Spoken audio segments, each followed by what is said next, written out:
Հենց առաջի օրը իրանք փորձեցին ամենասկզբից տղա, լավ տղա այդ օպերացիան խաղալ, հասկացան, որ չկերվավ այդ տղա, լավ տղա օպերացիան։ Հաջորդը մտքի տիտաններն ասացին, որ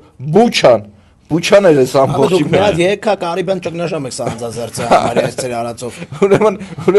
Բուչան ասացին, տեսան, որ Բուչան էլ ինչ որ չկերվավ էլի ժողովրդի մոտ, ասին դա ինքնիշխանության եւ Հայաստանի անկախության դեմ կռիվ էր իրանց բանով, էդ էլ դրեցին չանցավ, միացրեցին իրանց Դանիել Իոնիսյան, այտենց անհասկանալի էակներին, ովքեր սկսեցին մեղադրել, որ ֆինանսավորվել է Ռոբերտ Քոչյանի կողմից, սկզբից ինձ ասում էին, որ ես փողով խոսացող եմ, հետո հասկացան, որ ձեռառնելիք է ինձ իմ ընտանիքին ճանաչողները դա անեն, հետո փորձեցին ասել, որ չէ, այս որ ինքը փողով խոսացող չի, փողով խոսացող չի, բանա, թալանչի է, թալանչին է չկպա, որովհետև ոչի բան չի կարող կպնել ինձ, դրանից հետո եկան ասացին, որ ապօրինի եք աշխատում, հետո չկպավ, վերջում էլ ասացին, որ ռուսամեդ եմ։